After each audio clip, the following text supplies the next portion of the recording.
Red Ray Gun Limited presents The Benji and Nick Show. Let me just get into a comfortable position. Oh, that's better. Hello. Hello. Now there's a voice I've not heard for a while. Oh dear, no, take it easy. Lie down, there we go. Oh, just acting up a bit. Sorry I've been away. Well, it's good to have you back. Yes, you are listening to The Benji and Nick Show this week. The Benji and Nick Show featuring Nick himself, Nicholas Briggs, here Hellos. in the flesh no less. Well, in the digital flesh in my case. He's across the wire. He is in another dimension. Nick, how are you? How you doing? I'm good. Yeah, I'm okay. I'm not fully recovered from the nasty virus that had me in its grip, but I'm recovered enough to do this. And just wanted to say huge thanks to Jamie Anderson for stepping into the breach twice in a row. I think He said, "There's no way I'm going to do Starfleet," but then we made him do it, and I thought he was far more diligent than either of us in his approach. Definitely. And I was very upset not to be able to talk about Balance of Terror. That's why I sent my comments in from my sickbed, and then you presented them in a completely incomprehensible way. the real Nick Briggs, as we like to call it. Patrick Troughton. My favourite was it really made me laugh. And also James Blish. No, it's just Blish. It's spelled Blish. Why would you say Blish? It's obviously James Blish was the writer of the Star Trek books. Patrick Troughton. Patrick Troughton. How do you not know? I remember the saddest thing was when after that podcast ended, me and Jamie were chatting for a while, and he said, I've got an idea. He's like, let's enter all the names of the doctors into the text-to-speech thing and see what it comes out with. And we were just so disappointed because apart from Patrick Troughton, he got them all right. Really? No, yeah. That's just annoying. Just like, that's rubbish. It's like I was expecting just vastly better things. But Nick, it is an absolute pleasure to have you back here on the Benji and Nick Show. Thank you. Thank you. Let's hope that normal service is resumed. Of course, I've introduced Nick. I am Benji. And if you're listening to this for the first time, or the second time, or the 9th time, or the 29th time, if we've done that many so far. We haven't done that many. Well, we're only up to about 24. Ooh, we're nearly there though. We'll have to have a party on the 29th for some reason. But 29th of September is my birthday. Even better. Well, you're just asking for a party, aren't you, really? You were just asking for it. You were just asking for a party. Should have stayed at the party, Maxine. Yeah, we are up to 24. This is 24, I believe. 24 is a good number. Who would have thunk it, eh? But yes, if you've not listened before, this is a cult TV podcast. So we talk about old television shows. Television shows, they don't have to be very, very old, but we like to think within the bracket of sort of the 50s to the 90s, more the 60s and the 50s. We rarely delve into the 50s. Have we done anything from the 50s? Oh, we did Quatermass. That was the late 50s. Yeah. I don't like the 50s as a decade, actually. It's one of my least favourite decades. That's a rather sweeping statement. Just hate everything about it. Just really doesn't do it for me, It doesn't. Well, I'm just being honest here. You go Quatermass was good, though, and that was in the 50s, so you immediately contradicted yourself. Yeah, but Quatermass was good, but it's lots of things are good in every decade, Well, that's precisely why what you said doesn't make any sense. Well, I don't like the aesthetic of the 50s. I know what you mean. Vibe. It's all very superficial and rubbish. But it has often been said, and you may have heard this, that of course the decades don't stick to their decades, because really the first half of the 60s was pretty much like the 50s, and then what we know as the 60s kind of kicked in 1966. Yeah. And likewise with the 70s. The 70s didn't really become that 70s thing we all think of until maybe 73, 74. It was still very much like the 60s in the early 70s. Trends don't just change at the turn of a decade. That's what I'm saying. Don't you feel like this is a tangent, but it's an entertaining one. Don't you feel like since sort of the year... I'll be the judge of that. I'll be the judge of that one. Don't you think since the year like 2000, that, you know, we're now approaching 2020. Don't you feel like the last 2 decades there hasn't really been anything particularly defining about them? I would dispute that. I think we're not in a position to be able to tell, because these things become clearer with the benefit of a more distant perspective. Yeah, I can see that. That's an interesting approach. But I know what you mean. My feeling is that nothing's really changed much since like 1999. But of course that's not true, because the internet wasn't really around much in 1999, and you know, our whole the internet was lives around in the early 2000s though, I think, and it stayed relatively the same. I mean, to the extent where half the websites that we use are the same websites. You know, we Google things, just Google. It's just that Facebook's been around for so long. Well, we were using the internet with dial-up for quite some time, and so you weren't so... What do you mean you love dial-up? You like everything to be painfully slow? I like the noise of dial-up, but the little box that comes up. But I remember the revelation of when we went from dial-up to free serve anytime. No, we went from dial-up to having 2 lines, so that we could have 1 line to use for the internet and 1 line for phone calls. And then we had free serve anytime, which was an absolute game changer. And then went on to broadband. Well, I remember when I was doing the post-production editing on a Big Finish story called Minuet in Hell, and there was a bit where the Brigadier was having a sort of... it was meant to be set in the near future, and the Brigadier was having an allegedly instantaneous text conversation over the internet with someone, which I couldn't conceive of at the time. So I kept putting in little dial-up, really speeded up dial-up noises to kind of make it seem more plausible, which of course, if I just waited a couple of years, you know, it's amazing how we can't see these things around the corner. And talking about not being able to see things, we should mention that our topic for conversation this week is the 1960s series Randall and Hopkirk, in which... See what you did there. Yeah, you see, Marty Hopkirk is one half of a detective agency called Randall and Hopkirk, and he gets killed, and his partner, Jeff Randall, becomes haunted by him. But the trick for Jeff is that, or the pain for Jeff is that only he can see Marty. That was my link to not being able to see things. But before we do that, we're going to go through some emails sent in to podcast@nicholasbriggs.com. Ooh, how fun. Please do send in your emails. And the first email also includes a thing about a new competition, which I'll tell you about. So let me read out the first email, which is from Rick Davies. Subject line: Benji and Nick show Randall and Hopkirk. Hi Benji and Nick, and possibly Jamie. No Jamie today. Jamie's very busy today. I've just been having little text conversations with him. I hope that this message finds you all in the finest of fettle. Well, I'm about 70%. Very glad, Nick, that you are feeling much better, and just wanted to add a note to say how great Jamie has been in the past couple of weeks. I've been enjoying the podcast very much. He's been brilliant, actually. Done a great job. That sounds like I'm surprised. I knew he'd be brilliant. He's great. Loved hearing your thoughts in a lost voice guy style. What's a lost voice guy? I don't know, but I know what he means. Yeah, it was that computer voice. You should do a whole show like that. No, please. It sort of fundamentally upset me, but I did think it was funny. Really excited that you're covering Randall and Hopkirk Deceased, which is my all-time favourite TV series, apart from The Prisoner, obviously. When a teenager back in the late 80s, myself and a few pals ran the original Randall and Hopkirk fan club called Faithful Unto Death, which is on Marty Hopkirk's gravestone, I should say. The magazine was called Grave News. Please find attached the cover for issue 4. Very interesting. It's a tremendous series. Okay, so the effects are poor. I think that's a bit harsh. Although they do improve as the series progresses. I don't notice that they improve, actually.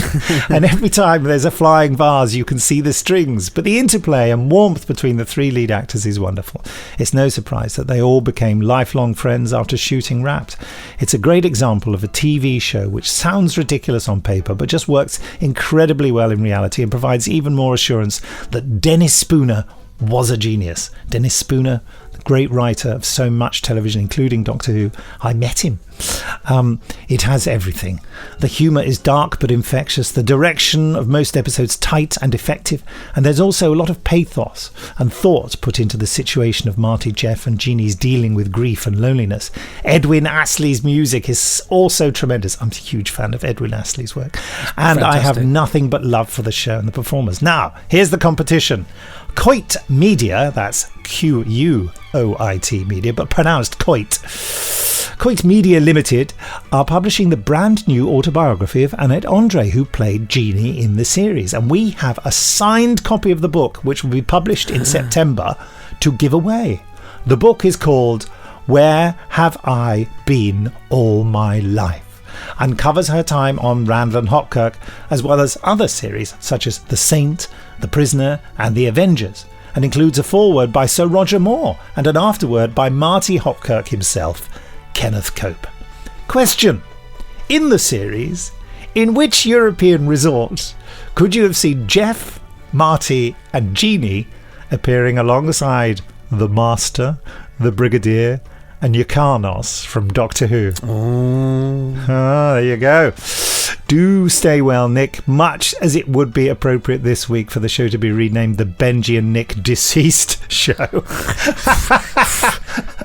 And watch Benji struggle as you choose him as the only you to haunt for the next 100 years. You and these podcasts. You and these podcasts are important to so many people. That's very nice of you to say, Rick. I think there's at least 3 of you. Hashtag healing vibes. Mom, feeling vibes. I love the way you were taunting with that. Rick. So there we go. Thank you for your... So yes, send your answers to podcast@nicholasbriggs.com. In the series, in which European resort could you have seen Jeff, Marty and Jeannie appearing alongside the Master, the Brigadier and Yrcanos from Doctor Who? Yeah. Rick's a cool question master, isn't he? He's very good with these questions. He's good. The subject line for this competition should be "Only You."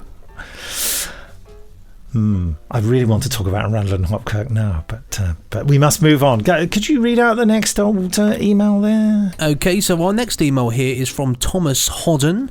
Hello chaps, sorry to have to use Facebook to send this email, but your service does seem somewhat stubborn and cranky, often pinging mails back to me. Brackets, hope it's not because my mails are offensive, and in my defence, you do ask listeners to get in touch. We always do. I'm sure they're not... Is anyone else having emails pinging back? Well, of course, how can... That's a bit weird. We get plenty of emails through, so... Yes, and as Benji has mentioned, you can press the emailing button on our new Facebook page. Indeed, it'll go straight to the same place, so it's an easy way of doing it if you use Facebook. If you don't, as well as that, do join up to our Facebook page. It's quite a fun little place. People have been really great on there, talkative and sending us fun little tidbits to enjoy. So yeah, well worth a look. You can find that at facebook.com/The Benji and Nick Show. It is what it says on the tin. But carrying on here with the email, it says here, love the podcast and would humbly like to suggest some topics. What's your story with Sylvester McCoy? Jack the Ripper with Michael Caine, or Chimera, or Chimera, yeah, with the scary monkey costume, very weird monkey costume indeed. Wasn't that scary? It didn't look like a monkey. I don't know really what it looked like. Really, just a funny man. Also, I hope Mr. Briggs has recovered from his recent absence. Me Anderson was a I was meant to say Jamie Anderson, but I quite like that. Oh, Me Anderson was a fine, an insightful host, but lacked the gumption to ring Briggsy when we knew it would be inconvenient and off-putting. Benji was clearly so shocked by this that he went an entire episode without channeling Catweasel. Mayhap. Nothing works. Thou doubter, thou disbelieving dreg. There you go, there's some Catweasel for you. And his deviations and tangents remained well within reason, although I suspect that all these quibbles were because the poor chaps were worried for their regular host. Oh, definitely. They were racked with worry. We really, Excuse me. You know, of course we were. We were worried about it. We care about you a lot, Nick, and certainly, you know, I saw you when you were unwell and under the weather. and we went for a curry. And that's when it was just starting, and I was hoping that it was just sunstroke or something, wasn't it? Yeah, and I thought, oh, Nick's, said, oh, do you want to carry on? Should we go for a little drinky winky in the old town? And he said, I have to call it tonight. It's an early one. And I thought, oh no, I thought perhaps he doesn't want to drink with me. But no, then Nick suffered a 2-week-long crippling virus. So either he's a very elaborate joker, or he was unwell. But it's good to know you're back anyway. Good to see you back. Nice good to hear you back in this podcast case. These viruses, they do hang on, these days. They take a lot longer to go. Once upon a time, right, you would have like you'd feel a bit ill one day. You'd feel a bit headachy and funny. Then the next day you'd get a sore throat and you start coughing a bit. And then the day after that, you'd be coughing and sneezing. And then after that, another day gone, the sneezels would... The sneezels. Like I'm talking to a child. The sneezels. Have you got the sneezels? The sneezels would dry up and it would all be over in, 4 to 5 days. Whereas now... I mean, I caught this off my wife, I think, and she had it for 5 weeks. Oh, God. I remember you saying that, actually. 5 weeks of her coughing and sneezing and, she's not one to suffer. She just got on with it. But it totally slayed me and also coincided completely with my annual leave. So my leave was completely ruined. I wasn't able to... I was going to go to the beach. I couldn't do anything. Yeah, it just kills you, doesn't it? And then the doctors, I went to the doctor because of various developments. I went to the doctor, and that, and you expect them just to dismiss you and go, don't be silly. But no, they were kind of, oh, well, you better have a chest x-ray all day. There's a bacterial infection. You better have some antibiotics. It was actually, it kind of worries you when the doctors take it seriously. Well, I go to the doctors for them to tell me there's nothing wrong with me. That's what I want to hear from a doctor. But then when they say, oh, when did you stop smoking? Well, 10 years ago. Better get a chest x-ray. Oh no. Are you? Oh really? That is a sign of lung cancer. What? No. Yeah. No, please. Yeah. Anyway, sorry. Back to the email. How much do you drink? Oh, just 4 pints. Oh, what a week? No, an hour. God. Nah. There's a Bob Monkhouse joke, wasn't it, that he used to tell, where he said that the doctor, after he's done an examination, he says, so I'm afraid it's bad news. He says, I'm afraid you've only a limited time to live. And he said, well, how long? And he said, well, 10. He said, what, 10 weeks, 10 months, 9, what? 10 days, 8. So I like that one. That is a good one. Carry on there with the email quickly. It says, thank you all, Benji, Nick, and long-suffering involuntary guests of the show for making us laugh and introducing me to corners of the cult TV landscape I might otherwise have never stumbled upon. Tom, sent from my toaster. Good toaster. You have to give me the make of your toaster. I might have to get one of those. Well, Thomas, yes, you often comment on the official Nicholas Briggs Facebook page. And I think maybe on the Benji and Nick show one as well. So he's commenting on there. Okay, now here from Chris Rose. This is our first controversial email, really. Subject, Benji and Nick show. Hi, Nick, Benji and Jamie. I just wanted to get in touch to say that although I've been loving your podcast so far, I was a bit upset to hear one of my favourite retro shows getting treated so harshly last week. When it comes to old cult shows, we often have to be a bit forgiving of production values, but your understandable love for Jerry Anderson seems to have clouded your judgment a bit. All your criticisms are fair, but I bet you'd never give Thunderbirds that same level of criticism, nor should you. I love the slightly dodgy show that is Zodiac, but that seemed to get a much easier time from you. I love all the Jerry Anderson shows, but as a child, Starfleet was the winner for me. I remember proudly my massive Lego model of the X-Bomber and my mum's frustration about my reluctance to dismantle it. The baddies looked awesome, the colour palette was much more interesting, the manga elements felt exotically un-British, and the show had a much more sinister tone in general, which I loved even then. I can see now that the show wasn't perfect or super original, but I still love it. One last thing worth a mention is that Barry Hercules might have a silly name, but I think it's great to see a main character that isn't white for a change. I think you should all give the second episode a go.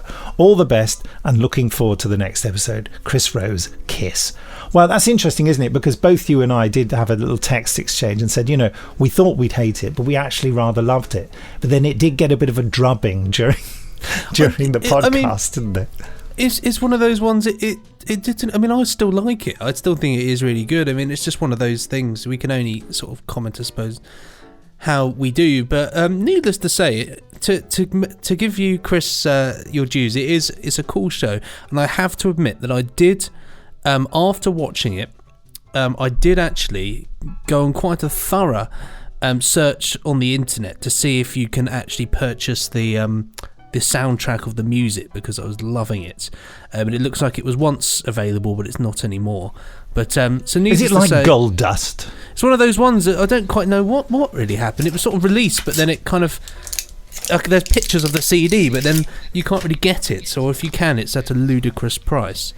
Oh, really? Did you see it for a ludicrous price? Yeah. 7 billion zing bongs. Yes, that price is ludicrous. Well, you know, even make sense. Zing bongs it costs to get certain things. I mean, I don't have the type of zing bongs for that. But yeah, what about a zing bong doodle? Well, yeah, zing bong doodle. I could probably dig those out. Actually, having said that, I found one for £17.79 second hand. That's not actually that bad, is it? It's quite. It looks like they've really gone for it. So yeah, no, sorry, we may have treated it slightly badly, but it's one of those ones, you know, unfortunately we're always going to be swayed by the Anderson thing slightly, I think, because we've got emotional attachment to that perhaps, but and also having Jamie there at the time. I mean, I would like to say two things on this subject. One is a general point, and it's the obvious one that we all know about, but I think it's worth expressing, is that of course one's remembrance of a show and one's love for an old show is entirely based on how old one was when one first saw it. I'll stop using the word one. It sounds like I'm Prince Charles or something. Yes, one the man who shouted into my ring modulator. One false move. That's what he said. Asked to improvise as a Dalek, the heir to the throne said one false move, thus proving that he is a keen follower of Doctor Who. The Daleks are well known for saying one false move. Perhaps he loves Death to the Daleks and tried to say stop, don't move, but got it wrong. One false stop, don't move. Yeah, one false.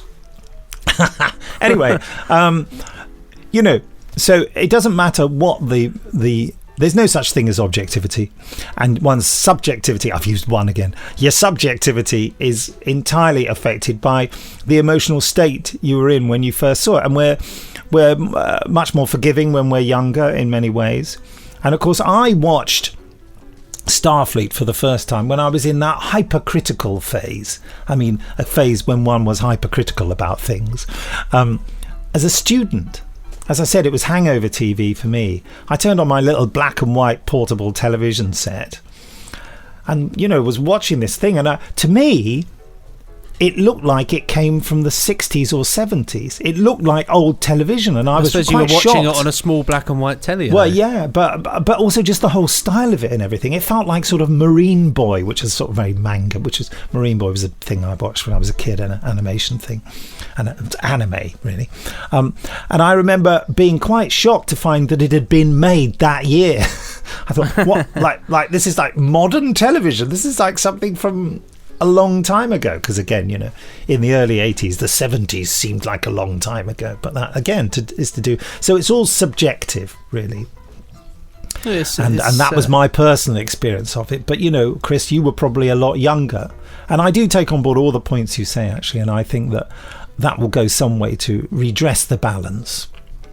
And you're right about Zodiac. I mean, Zodiac was very dodgy, but somehow it triggered something rather.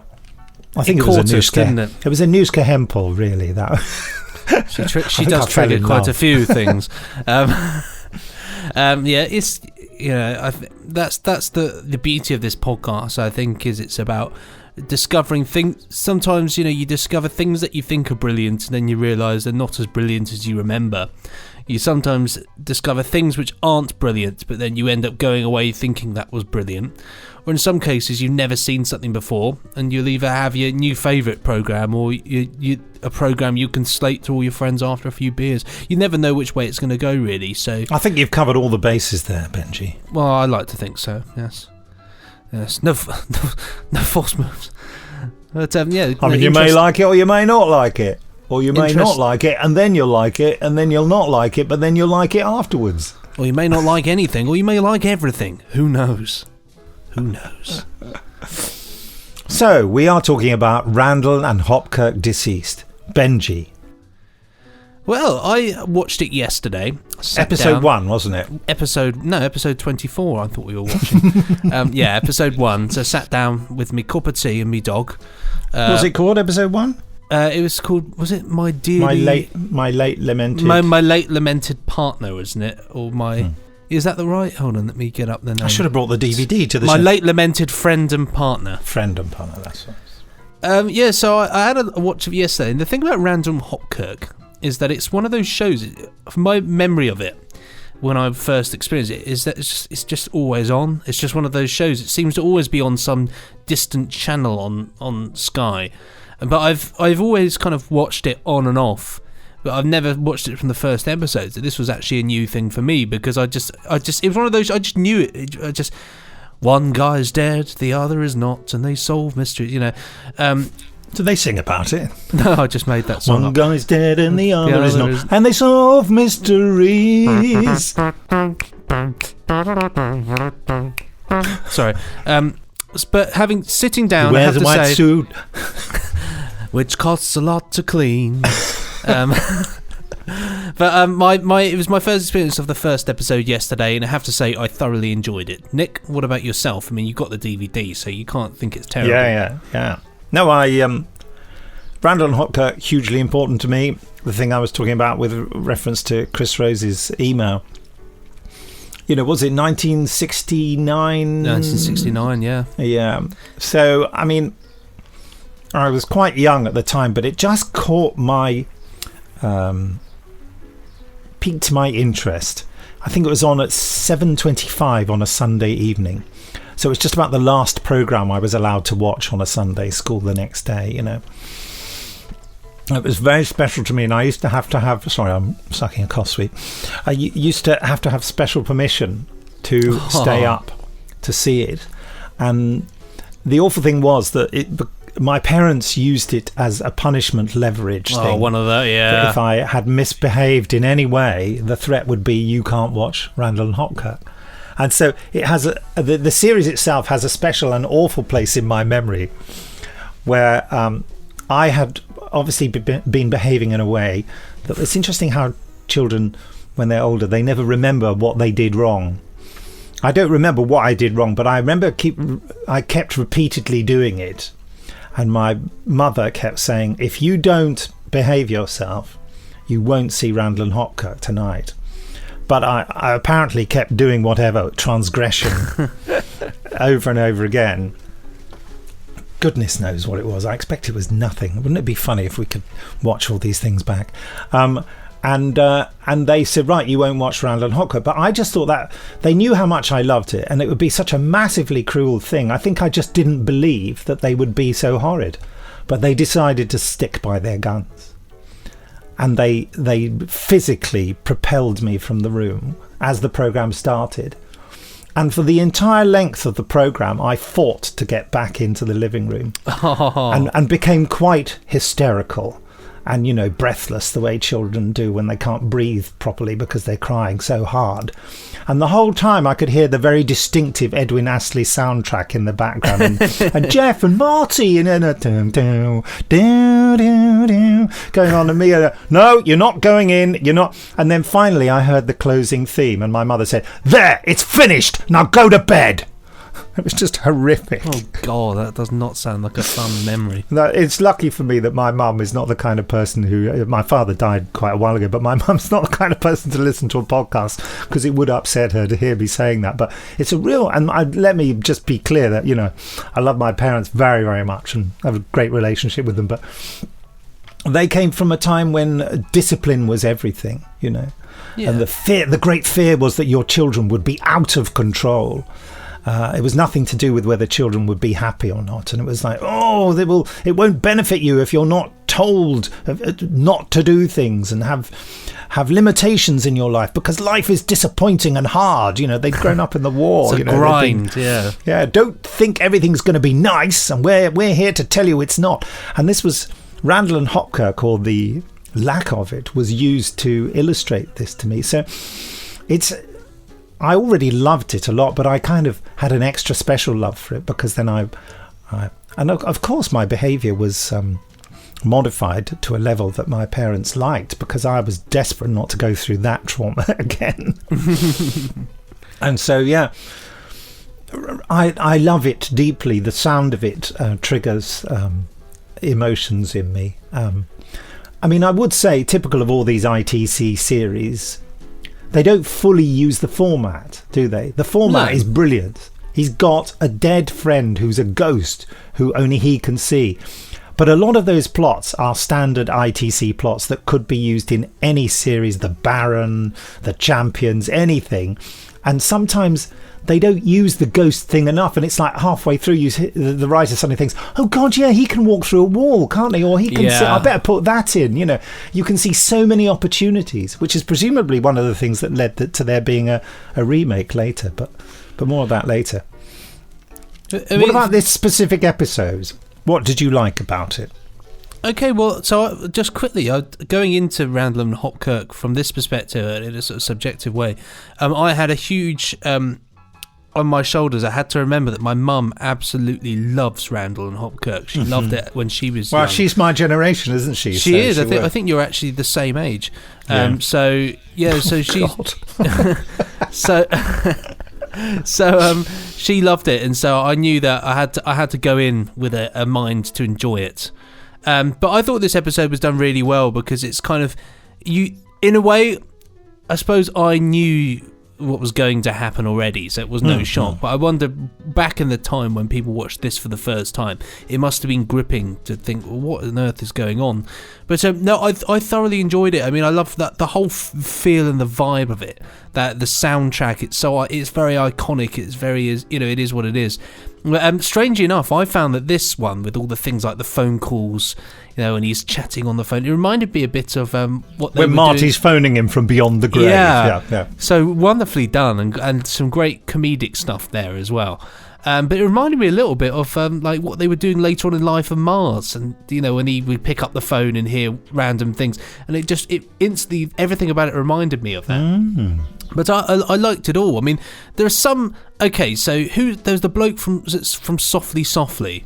Yeah, Frank Windsor. Yeah. God, I mean, he's brilliant in lots of things, but he wasn't brilliant in this. I tell you, it's a very bad performance, isn't it? God, utterly dreadful.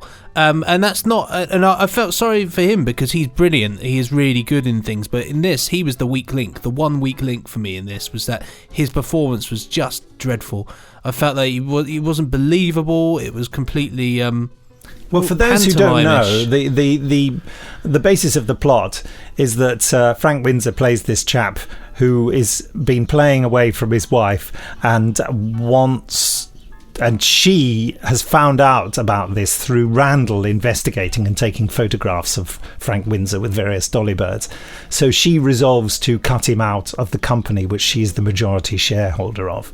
And so he decides to get her assassinated by a strange group of people who you phone up by phoning a number, but then saying you're phoning another number, and then they phone you back and tell you to go and meet them on a corner of a street where you hold your hat by your umbrella and check your fob watch 3 times. A fob watch, yeah. All that kind of nonsense. Who knew that assassinating somebody would be so easy? I mean, talk about you just. Oh, can you imagine that?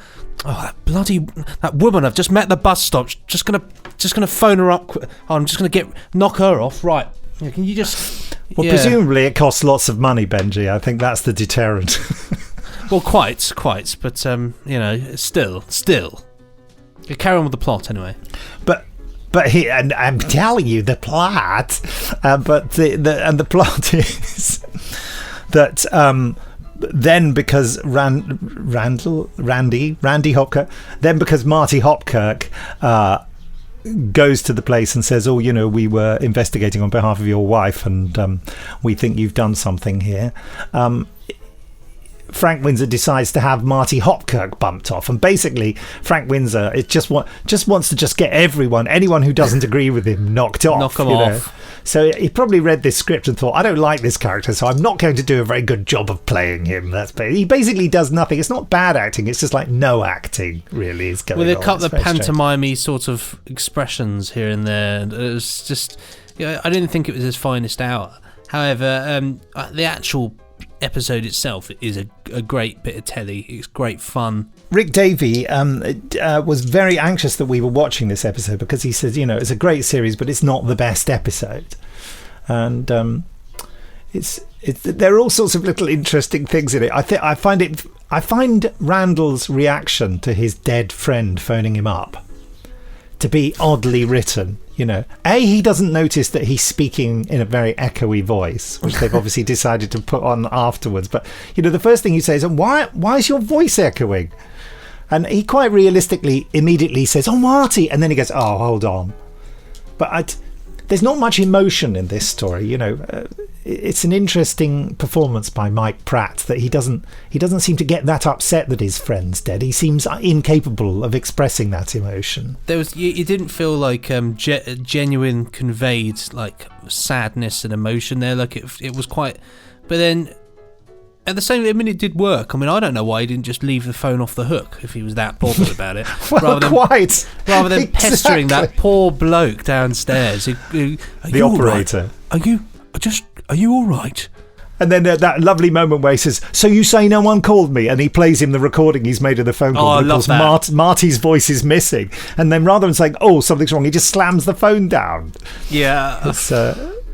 It's interesting, isn't it? By the way, you won't be aware of this, but when it was originally broadcast in the UK, the starting sequence had an extra section in it which explained the premise of the series, which was the later scene at the end of this episode by the gravestone, and it had voiceover over it, and no one was actually speaking. And it was "It's all right, Jeff. Jeannie can't see or hear me. Only you, Jeff. Only you." And okay. Those words haunt my, and that when Randall and Hopkirk was brought back in the 80s or something and shown on Channel 4 or wherever, that bit of the starting sequence was missing, and I felt like something had been ripped from my past. And it's lost. Apparently it doesn't exist. The prints with that on don't exist anymore. Please prove to me I'm wrong, folks. Let me know. But I can't find it anywhere. It definitely happened because I have an audio recording of it made in the 70s. So you still have that recording of it? Yeah. But That's it's so a very, weird. very bad audio recording. But yes, it had a bit explaining, he's a ghost, he's dead, only Jeff can see him, so that anyone coming to an episode without having seen the first episode will immediately get it. I must admit, I felt slightly weirded and I found it unnerving when he was saying, that I chose you. I thought it made me feel a little bit like I can't explain it. It's very uneasy, that sort of thing, and that he ended up being, has to suffer and stay.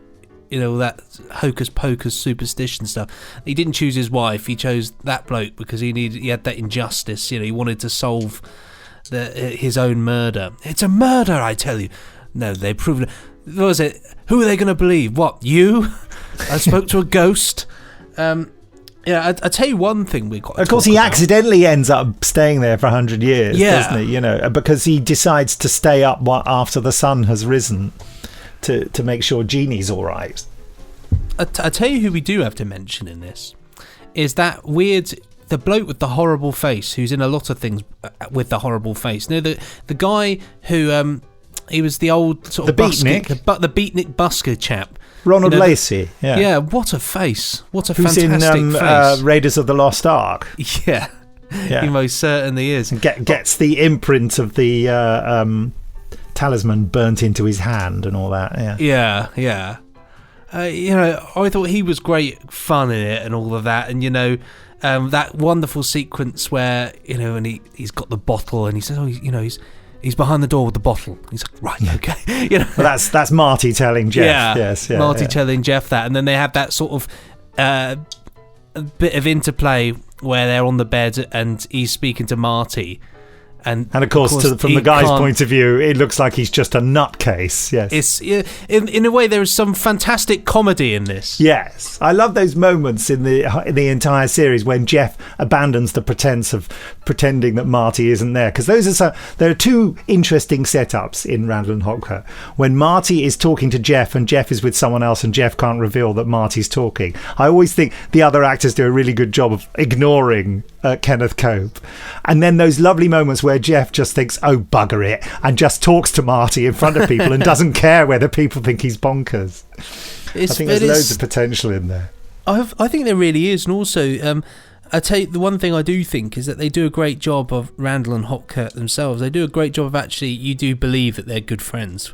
When they're together like that and talking, there's that level of you feel like they know each other and a bit of joking between them both as well, which I think is really nice.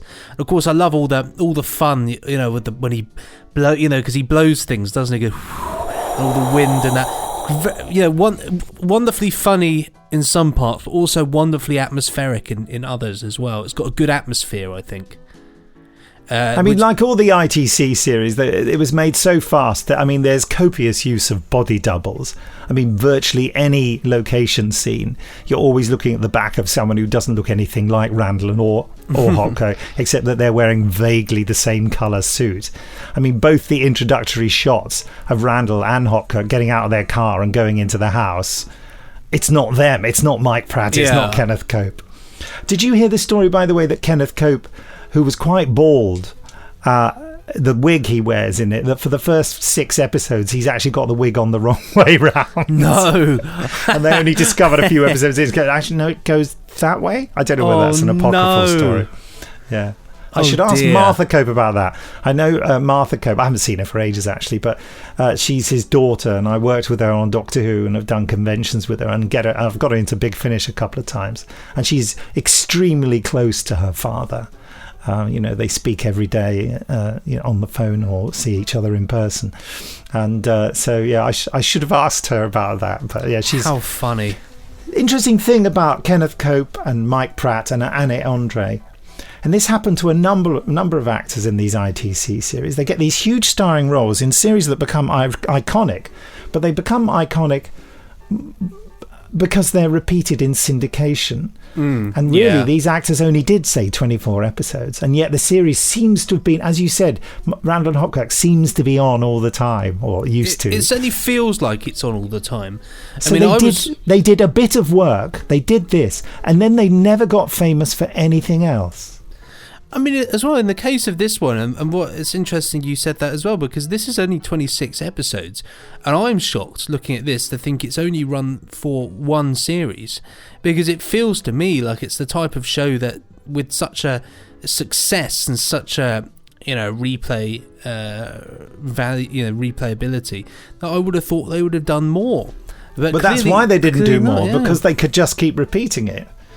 But it's good. It's a good, fun program, and I think I tell you what, I think it stands up well as time's gone on, because the 60s vibe, the feel, everything about it, it works in its favour. It's got that horrible, very grim sort of 60s sort of early, that feel. It's wonderful sort of atmosphere to it, I think, really. I was intrigued to see that the suit itself isn't white, it's actually cream.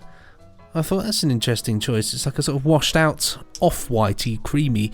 I thought they would have gone for absolute white. Yeah, well, of course, the whole business about the ghostliness of it is a real problem, because he casts shadows all over the place. Yeah. But it's their fault, because they often shine a light above him, don't they? They light him in certain scenes. He's lit from above. Yeah, of course he shines a shadow. The technology didn't really exist to do the effects properly. I mean, I think, their main effect is him appearing and disappearing, and they did that by just everyone else freezing and him rushing out of the frame and them cutting, and hopefully none of the actors will have scratched their nose by accident in between. And 9 times out of 10, it doesn't work very well. There's always a little glitch, which they try and mark with a bit of ding ding ding music. Yeah. Something moves. But sometimes, obviously Mike Pratt got very practiced at staying still. And sometimes it works pretty darn well. But I know nowadays that kind of effect would be no problem with, digital mapping and what have you. So they'd easily be able to do it. But it's hamstrung by the lower level of technology, but also by the reluctance on the part of the writers, the inexplicable reluctance to actually use the originality of the format. There's too much reliance on really bog standard plots that don't exploit the immense strengths there. They just fiddle around the outside, like the whole thing about Marty being jealous about Jeff getting friendly with his wife, Jeannie, and you just think, well, to be fair, he's a bit of a bastard. Didn't he say he's going to the pictures with her or something? But he's just being a friend. Yeah, but after somebody dies, he didn't say, right, do you want to go to the pictures? We've got loads of things to sort out. I think what you're missing is that Jeannie and Jeff are friends. Yeah, no, I understand. He chats to her before Marty dies. He says, God, I never see you. And then she says to him on the phone, well, Marty's a bit jealous, actually. So it's an interesting relationship, which he's quite flabbergasted. All this is developed a lot more in the remake series with Vic and Bob, which I don't know whether you ever saw that. I've never seen it. It's hated by Randall and Hopkirk fans. Well, I mean, I'll be brutally honest, it's not the type of thing... Let's put it this way: to watch a remake of Randall and Hopkirk with Vic Reeves and Bob Mortimer is not really something I'd want to watch, and I don't know why. It probably could be very good, but it's not my. It doesn't scream sort of the type of thing I'd want to watch. Really, I don't know. I'm not saying anything that hasn't been said a million times before, and I feel awful saying it because I think I really like Vic Reeves and Bob Mortimer. I've got a lot of time for them. They're funny, yeah. But the series is really good. Apart from them, and since they play the leads, then you're slightly screwed. They're just not good enough actors to do it. And someone told me at the time that they pretty much thought that themselves. But it's beautifully written, it's beautifully made, it does exploit the format, it uses all the questions I've raised about the original series. They sort of answer a lot of that, and they do, and everyone is brilliant in it except them. And they're not terrible, but they're just not quite up to the mark. It's a little bit like the experience I had watching a film the other day called the 1517 to Paris, which Clint Eastwood directed, which is about those American guys who overpowered a terrorist on a train who had 300 rounds and a machine gun and was going to murder a load of people. And I remember watching it. I knew nothing about the film, and I watched it because it's directed by Clint Eastwood, and I love the way he directs. He's got a very immediate style. He doesn't do too many takes. He's takes, a cool character. Yeah, he just takes the performance when he knows it's right. And I think so many directors do like 17 takes because there was a slight wisp of light that was, wrong, that no one would ever notice except them. I was watching it and I was enjoying the film, and I thought it's such a shame because the film's not quite working because these actors, it's amazing that he cast these actors, and they're not terrible, but they're not quite good enough. They're not quite getting it. Of course, the reason was that they weren't actors. Yeah. They were the actual guys who'd been through it. And then once you know that, you think, oh my goodness, they've done a tremendous job, but only incredible. In that context. And in the context of Vic and Bob not being actors, they're not doing half bad. But if you judge it not knowing, just wanting it to be a good bit of drama, they're not quite up to the task, which I feel awful saying, because I tell you should watch it because it is actually Charlie Higson and the other writers. I think Gareth Roberts wrote some as well. Charlie Higson's one of my fantastic job. He's one of my favourite comedy writers. I've got loads of time for Charlie Higson, but as well as that, it's produced by Working Title, who are utterly, huge. And some interesting stuff as well, though, is that the composer for this show is Murray David Gold. Arnold. David Arnold did the theme, and Murray Gold did the music in it. Interesting enough. So there's quite a few little Tom Bakers in it. I remember Tom Baker. I remember seeing clips of Tom in this, actually. Yes. It's got loads of good guest stars, and in this one, Derek Jacobi, Hugh Laurie, Simon Pegg, Mark Gatiss, Charles Dance, Matt Lucas. Everything about it is impeccable except the two leads. And they're not terrible, as I keep saying. They're just not quite there. But the only reason the series got made is because Vic and Bob were riding high in popularity at the time, and I think you could probably get anything made if Vic and Bob were in it. But I know that diehard Randall and Hopkirk fans, with some justification, absolutely loathe it. I think that's sometimes the way it goes, though, unfortunately. And it goes back to what I was saying earlier about Starfleet. When you get emotionally involved in a show, you're always going to be slightly critical of anything that comes after it, because it's very hard for things to meet those, especially if you watch things when you were a kid. It's like there's a Wurzel Gummidge remake, which has been announced with Mackenzie Crook as Wurzel. I'm really excited at it because he's writing it and he's starring in it. And I really want it to be a success, and I really want to love it. However, I know that there'll be a part of me which I will never be able to truly appreciate the show, because I love John Pertwee so much. It's the same as if they remade Catweasel with Peter Capaldi, by the way, which would be incredible, which is why I'm mentioning Peter Capaldi. He'd be perfect. I think I'd love it, but I would always be comparing it to something which I've got an extreme emotional connection to. Yes. It's Randall and Hopkirk. I think it would always be that way. Same with The Prisoner. There's things like that. I think it's just the way it is, isn't it? Really. Yes. The only thing which kind of has almost got away with it is Doctor Who, actually. Which whilst it does have legions of fans which are very fond of a classic one and a modern one, it seems to have kind of, due to the way it is, it seems to kind of be acceptable to like the whole thing for what it is. Well, I think it's because change is an essential part of Doctor Who's DNA. True, fact that the show, before the classic series ended and the new series came back, Doctor Who had essentially regenerated itself as a series several times. I don't think there's any bigger change in Doctor Who, in spite of whatever's coming up and whatever has been over the last few years since 2005. I don't think there's been any change as big as the shift from 1969 to 1970 in Doctor Who. Absolutely. That it became a completely different programme about completely different things, I think, then.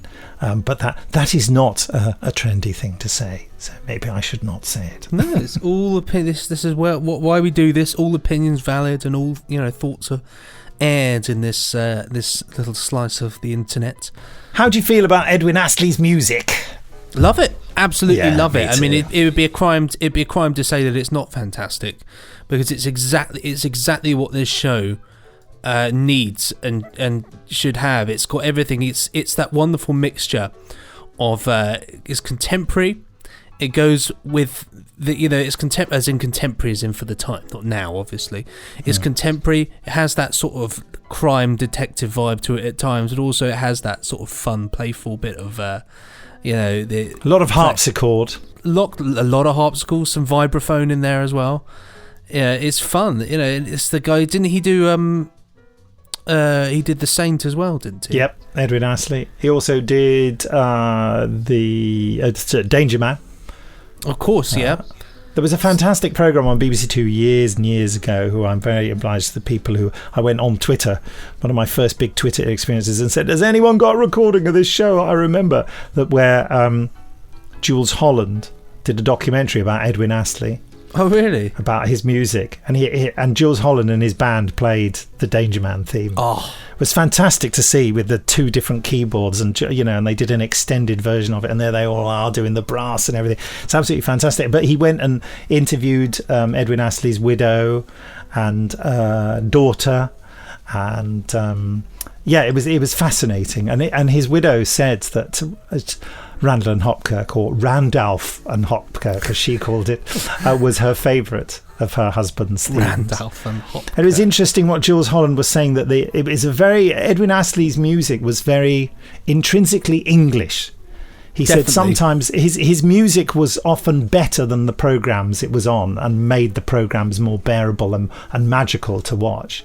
And he said, and he would often, and I do exactly the same, and had done exactly the same, so it was fantastic to hear someone famous on telly saying it. Listen to this music just to set the tone for the day sometimes. Just to hear some very driving, optimistic piece of music by Edwin Astley early in the morning is really good. I mean, to hear High Wire is called, isn't it, the Danger Man theme? Yeah. To hear that, or Randall and Hopkirk, the slightly mournful but still energetic tones of Randall and Hopkirk. Hear that in the morning. That's going to set you off, I think. You're off. You're ready for your commute. You're sorted. You're ready to do business. I have that music in the car constantly, so whenever I drive the car. We used to get away with playing it to Ben when he was very, very young, because he said he used to want to listen to Doctor Who. We got him used to listening to the Doctor Who theme, but even I can't listen to the Doctor Who theme for a whole 3-hour journey over and over again. So we used to put this on. And he said, what is it? And I said, well, it's similar to Doctor Who. And to this day, he's 9 now, he still calls it similar to Doctor Who. That's what the CD says. Oh, is that similar to Doctor Who? As if it's the name on the cover. Similar to Doctor Who. Of course, he's nothing like Doctor Who, but It's what you tell him, though, isn't it? When you but he knows all these themes now. When he hears me watching some of these old series, he knows what they are. He can recognise the Prisoner theme, and That's, again, that's parenting done well, isn't it, really? You trained him well. Of course, I tell you, I'm just looking at Edwin Astley's his back catalogue here, and interestingly, he did the Adventures of Sir Lancelot, which I love. The music in that is great, but I just want to see if he's responsible for the great closing music, because the closing credits of that one, you've got this. It's got all the music and it's very serious and very lots of fanfare and horns and all that medieval sort of vibe, and then at the end it has this sort of light-hearted, jolly sing-song about King Arthur, with Merlin the magician and Guinevere the queen of days alone of England, where Arthur is the king. In days of old and stories told, in days of old with Lancelot. And it's just this weird, jolly thing that completely out the blue at the end, which apparently did he do it? Apparently so, yeah. It says here. Yeah, I expect he would. Edwin Astley and Albert Elms. Albert Elms, who did lots of music for all those ITC things too. The Prisoner guy, isn't he? Champions, Buccaneer. So, Was it Albert Elms composed that alternative theme for the Champions, or the first submission for it, on which a lot of the incidental music is based, but they decided not to use it because it sounded too much like Big Country, the film. No, not the band, the film. The Big Country. Yeah. Sort of dun dun dun dun dun dun dun dun dun. So it's probably going to make loads of noise on the microphone, but you get the point. But I mean, that's the thing with these old bits of music. I just think there's nothing quite like it. It's the same reason why, you say listening to sort of theme tunes like that. I listen to loads of library music all the time. I've got a huge playlist on my Spotify with, in fact, this would be quite amusing to see just how many tracks there are on it. But let's have a look. This will be fun. It's called... The playlist itself is called Sweeping Strings and Funky Flutes, and it has on there it doesn't say how many are on there, but there's 264 hours and 57 minutes worth of library music of all shapes and sizes, and I often put on that stuff because you can't beat the sort of that vibe, the sort of 60s 70s sort of. I'm such a saddo, aren't I? Huge, I'd say a good 4 out of 5 exclamation marks for this one. I'm giving it 5. Yeah, I think 5 is... But you go for 4. I think that's I think 3 or 4 is realistic. 5 is just my emotional gut reaction. Definitely, but it's fun, And I will carry on watching it, rewatching it for the umpteenth time. I'm definitely going to keep watching it, like all these shows. I always say that. Have to have them hanging around, don't you? The old DVDs hanging around. Talking of shows, really quickly, I have to say it now because I wanted to say it in the podcast. I was so sad this week. One of my favourites, Barry Chuckle from the Chuckle Brothers. That show for me, the Chucklevision, as a kid growing up, that was like my emotional show. That's like my comfort show when I was a kid. I used to have the VHSs, which I watched so many times that they're pretty worn out. So that for me, it just reminded me when you were talking about about the prisoner. That for me was like my not the prisoner, Randall and Hopkirk. That was like my comfort thing as a kid. Was watching that show. So I was absolutely devastated, like to see he'd passed away this week. So yeah, just wanted to say that really, just because it's just. Yeah, it's amazing how what shows can do memory-wise to you. You know, Absolutely. You can trigger so many emotional memories, and like. And you see, and that's a perfect example for me. I'm very sorry about Barry Chuckle dying, but I have no emotional connection with it at all, and and I did not like it. Whenever I saw it, I just couldn't believe that anyone would actually ever put that on television. Absolutely but brilliant. That said, each to their own, and also I really am appalled. That there was a really mean obituary for him done in the Guardian by Mark Lawson, I think, and I just thought you got the wrong guy to write that. It was a horrid, superior, and I quite like what Mark Lawson writes about sometimes, but really I just thought, what a horrid, snobby, intellectual snobby thing to do. Well, it was dreadful because he completely missed the entire premise of what the show was about and what it. No, he didn't miss it. He didn't like it, and he didn't like to belittle it. Well, that's what I mean. He was belittling it as if it was. Yeah, he knew exactly what he was doing, and children's program. It was just like you do. What an appalling obituary to write. I just. You've got to find the right people to write an obituary. The people at The Guardian should have looked around for the many people who would have had the same reaction to Barry Chuckle dying as you did and say, you write this one. But no, they got someone who hated him to write it. And I thought that was horrific. It was a poor treatment. And very I think distasteful. actually, I was discussing with a friend of mine and we were saying that this is the first time, like for my generation, I suppose, the first time that somebody like that we grew up watching sort of that was very fundamental like children's television for this sort of me growing up in the 90s. It was the first time that like somebody like this with this level of universal sort of appreciation from this generation has passed away. That's because everybody I know, all my friends, people, everybody has said something. Even people you wouldn't expect, but everybody's come forward and said, "Oh, that's so sad." So it's the first time I've ever felt like somebody. I'm in my 20s. The first time that's ever actually happened. So yeah, I thought I completely agree with you. It was very unfair. Benji, what are we going to watch next week? I don't know. So I remember somebody said a few podcasts ago about Robin of Sherwood, which I've not seen, which I've always wanted to see. Because okay. I've not seen it, but I've listened to the music. I think it's by Clannad.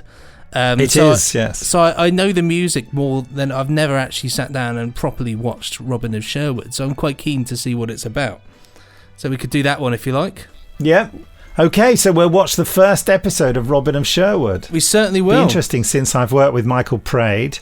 I, of course, was not an aficionado of it because it was a real rival of Doctor Who. They put it on opposite Doctor Who, and I would not watch it for that reason. It's a weird thing to put on against Doctor Who in a battle. Well, it sort of beat Doctor Who.